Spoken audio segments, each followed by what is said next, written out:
In 2019, I set out with my friend Anthony Culpepper and a support team to pre-scout what we were planning to create, which is the Cocodona 250.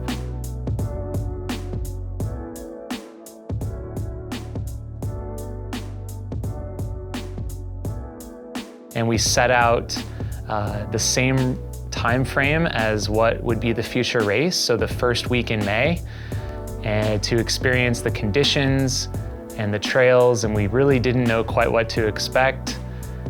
A lot of this was uncharted and unscouted. We had the route in mind, but we didn't quite know what to expect.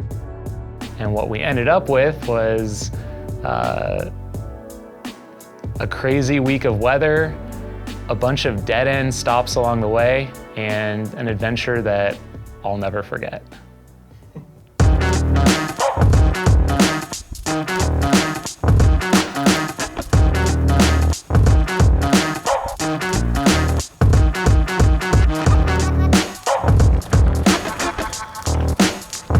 Good morning. Here we are. This is the start of the first ever Cocodona 250. Have a good time. Thanks. All right. Alrighty.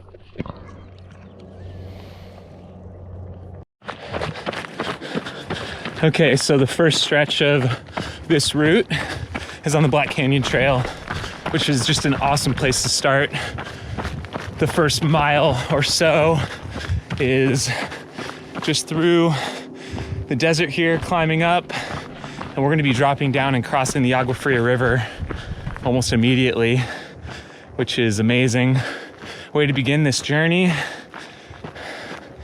because the end of the route in Flagstaff will be in the pine trees. So it's really highlighting the diversity of Arizona.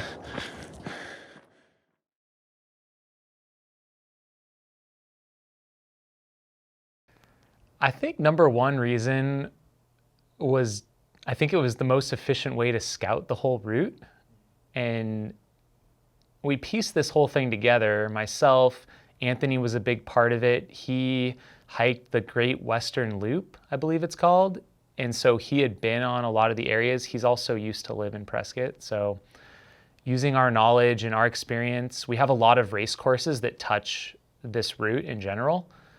Crown King, Black Canyon, Whiskey Basin, different events in Flagstaff, Big Pine, Flagstaff Sky Peak. So it's like a connection of all of these things together. But I wanted to, see if it all actually would connect. There were some unknown pieces in there.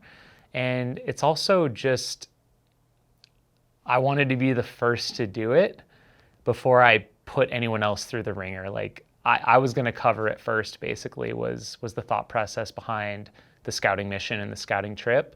And plus, it's what we love to do. I mean, getting out there, exploring our backyard, but in a new way. And there were a lot of sections of the course that I had never been to, like crossing the Bradshaw Mountains. It's not something I'd done before. Crossing all of Fain Ranch, doing the drop down from Jerome and Kasner Mountain and everything. So just tying it together, I think, was important to me, to work out the kinks for the race, but also just go on an adventure.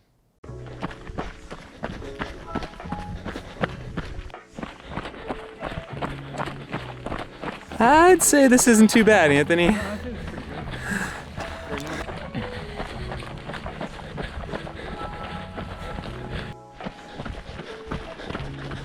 All right, we got a little update from almost mile 11 here. We're heading up a canyon. We dropped back down. We're about 2,000 feet above sea level, but we're following this creek, Boulder Creek, up through this canyon, and it's pretty awesome. I think much better than we expected so far, honestly. Not that we weren't expecting anything. We were expecting awesome, but this is even more awesome, I think. Just crossing mile 17-ish, Cocodona 250. We'll just put the caveat, this is a very unofficial route thus far. A little bit of property crossing issues down below. Jamil might focus in on more on that, but Lake Pleasant off in the distance. We were about to leave, I think our last saguaro might be around the corner over there. Almost at 4,000 feet. with a little bit of, yeah, almost 4,000 feet of climbing thus far today too. So yeah, pretty, getting warm. It's about 10. Clouds have moved away, sun's coming out, but we got nothing but up for here until Crown King. It's not only a route that I'm personally stoked on and connecting all these towns and mountains, but it's something that as a native Arizonan, I'm proud of. And I wanted to do something that had a lasting legacy, not just for myself and for the running community, but I really want this to be something that everyone who lives in Arizona and lives in these towns and communities can be proud of. And we can welcome people from all over the world to take part in this amazing endurance event. You know, the Tour de France or the UTMB, these are these global events that everyone knows. And I mean, first off, I want the local towns and communities to know about Cocodona, and eventually the whole world to know about it, because we have an amazing backyard and it is just as worthy as so many other amazing places around the world. And really the vision is to share that in some way with everyone, from the running community, from people that live there, and people and spectators and fans around the world to watch these athletes take on this course.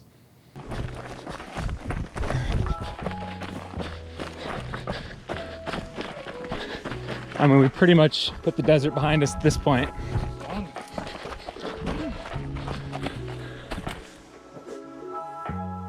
So we're back on the Zangray course apparently, and What makes it Zangray? What are the oh characteristics? man, this is like Zangray circa 2008, before any clearing and new trails. Overgrown manzanita and a shit ton of rocks. Yeah, starting to get some scratches, so it's perfect. Good old Zangray. Okay, we are 23 miles in. We've been going for 6.5 hours. It's ridiculous. And we just hit the Prescott National Forest boundary. We were scared this was going to be wilderness, but there's no sign. It doesn't guarantee it, but it's a good sign. Usually you have to mark those. We know that we're kind of skirting the boundary of the wilderness, which is over here on this side of the Castle Creek Wilderness, but yeah, there's no sign, and one of the TI maps indicates this is sort of should be a multi-use trail, like motorized.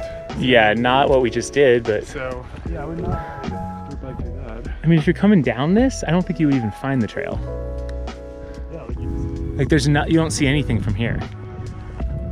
yes, There'll probably be a little more use maybe this I don't time. know, that's a good question. I'm sure there's more use up toward the top here, but Yeah.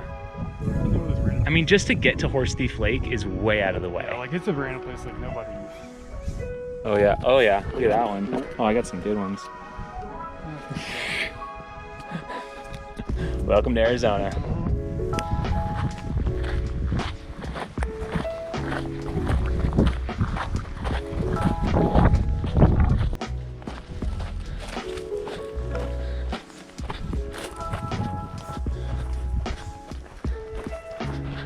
So we are at mile 28 and came around a corner and we can see the San Francisco Peaks north of Flagstaff right through there, which is pretty amazing. We're not quite to Crown King yet, but we're getting close. So what, those are the Black Hills in between, huh? Yeah, so yeah, There should be Mingus in the Black Hills. Black Hills, we see the rest of our route. Yeah, basically we're gonna dip down into Crown King, then head up there, across the Bradshaws over to Prescott, and then that's kind of Prescott Valley Fane Ranch.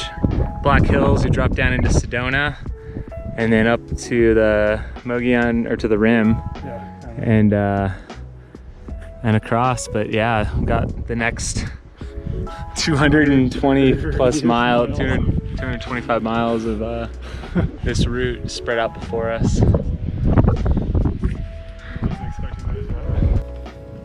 The interesting part is the first section is the most remote on the whole entire course. So when we started at Rock Springs, we had to carry everything we needed for the first 30 miles of the trip. There was no way for our support crew to really meet us without doing some crazy off-roading. So the first time we saw them was 30 miles into the run.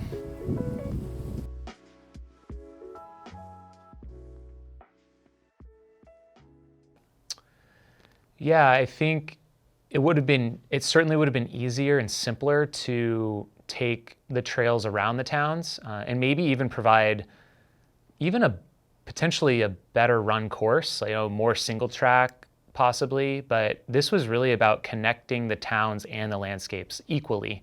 It was so important to me to go downtown of every town we could. And I think part of that draws from just my experience attending events internationally. In the US, we typically avoid cities and towns. We want to get away and go out into the wilderness, and maybe we start or we finish in a town, but for the most part, we don't really involve the towns. I'm gonna let you guys decide if you want to sprinkle some salt.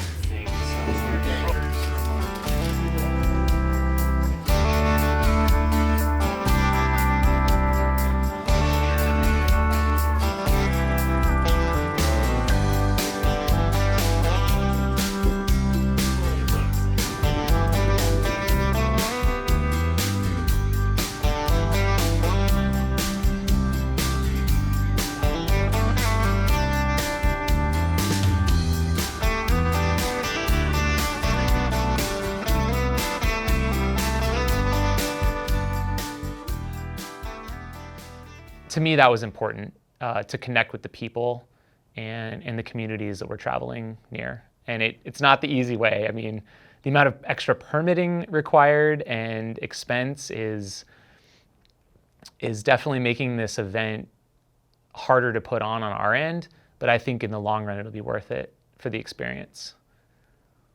All right, we just drank beer, had a shot, ate a huge meal. All of it was amazing.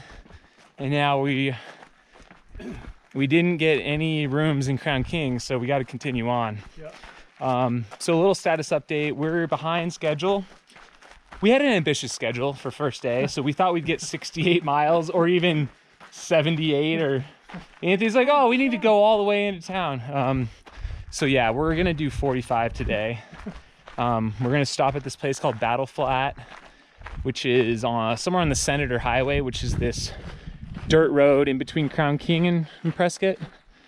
Crosses the Bradshaw. We'll kind of intersect it. So our crew is heading there now, and we have, at this point, a little over 11 miles. We've got a decent climb up and out of Crown King. Crown King's in a bowl, and we got to climb out of that bowl. Yeah, we climbed up out of Crown King. There's a pretty significant climb once you hit the saloon, so you're not out of the weeds, so to speak, yet. You climb all the way up near the top of Towers Mountain. And then we took a single track that won't be able to be included in the race. There's some protected endangered wildlife habitat in that area, so we're gonna be on the Senator Highway, which will probably be faster and easier than the trail we were on, which was pretty overgrown and slow. So you'll be able to make up some time, which will be nice, I think, after the really big climb. And then heading towards Battle Flat. And we rolled into Battle Flat during our training run after dark. And it'll be after dark for a lot of runners. And we got rain overnight, and we camped out there. And when we woke up in the morning, we looked back, and all of Towers Mountain was covered in snow. So it just kind of was a reminder that even in May, this is Arizona, we've got, even though it can be hot down in the deserts, we can see rain and snow up in the higher elevations. So, being prepared is smart out here in the mountains. It's a mountain race, and you'd be thankful if the race happened that week, people would be running through the night in a snowstorm up on that mountain. So it's pretty cool that we can see such a wide variety of weather conditions out there.